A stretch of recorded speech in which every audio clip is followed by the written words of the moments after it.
Hello everyone, welcome to a video on how to replace the car battery. So I happen to be working on a Lexus RX here, but the same principles apply to all cars. So find your battery. So in this one it's in the bonnet, some cars it's in the boot or under a seat, if you've seen my video on the Yaris hybrid. So what you do before you order your battery, have a look at what model it is that you've got. So on this one it says the S4021 Bosch battery, and also these are also known as other types. So thankfully on here it's still got the original sticker and it says 158, so you can look up for the battery 158 online.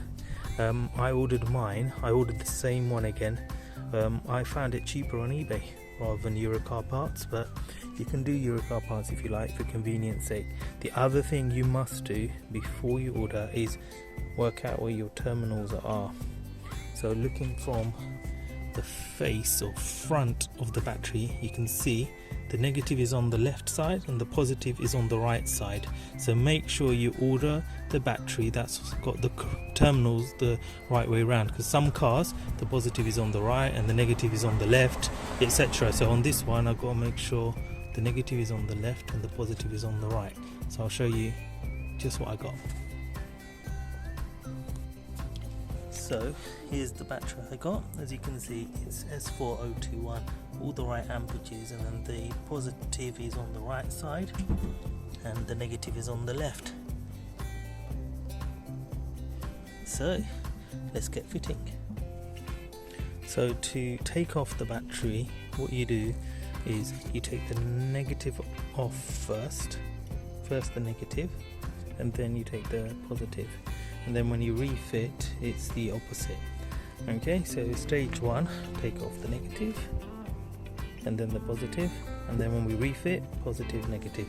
Now to get the battery off, obviously you've got the looks like a 11mm socket that we need to use to get that off, but we won't be able to get the battery out because it's got retainers. So it looks like I have to get this off here and this off here, get this battery retainer off, and then we'll be able to get it out. So I'll do that now and I'll try and record the process.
I hope. Not for 56.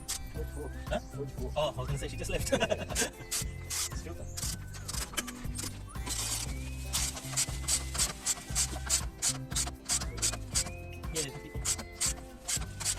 thank you.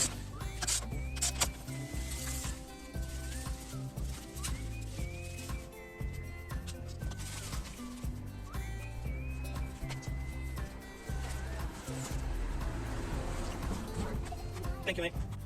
So that was all there was to it. One thing I did forget to mention at the beginning is, see these terminals, these are a standard size. Some of the Japanese cars have thin terminals on the batteries, so just make sure your one's terminals are the right size as well, okay? So there's that one, there, new one, there's the mucky old one. The old one's alright actually. It's the only problem is I'm sending this to a very good friend of mine, and the thing is, this says 2016 and I can't risk it. And to be fair, I know it's him, but it would be anybody. I can't risk giving someone a vehicle with a battery that's, what is it, about 5-6 years old, because I don't want them getting stranded, and you know, it's not that expensive getting these. Actually, let me tell you a little story on these ones, right? I went to Euros, and you know, Euros are lovely, don't get me wrong, but the battery, this particular one, because I like to get Bosch, they're the best batteries, this one was like 70 odd quid, and then I went online to eBay, and there's a battery seller who was selling these on special offer, because eBay were doing the 20%, and I got these for like £42, next day delivery as well. So if you are getting batteries, worthwhile looking at eBay, having a look if you get good batteries. And just to, if you couldn't see on the video there, all I need was a 10mm. I needed this socket because this was torqued in so hard I couldn't use that one. That wasn't strong enough, so I had to get the socket out. So let's see, make sure it's all working. Moment of truth. Of course, remember on some of your cars, before you change the battery, make sure you got the radio code on for the stereo, because a lot of Hondas, etc. requires the stereo code. So here we go, and voila, she's ready to roll. Fantastic. Check it out. System loading. So everything's working. It says ready on there. Job done. Hope that helped everyone. Like and subscribe. And before you exit this video, I'm just gonna give you a reminder of the steps you need to take for when you remove the battery and then refit it. Remember, it's very important or you might get a shock. Alright, like and subscribe. See you in the next one. Bye bye.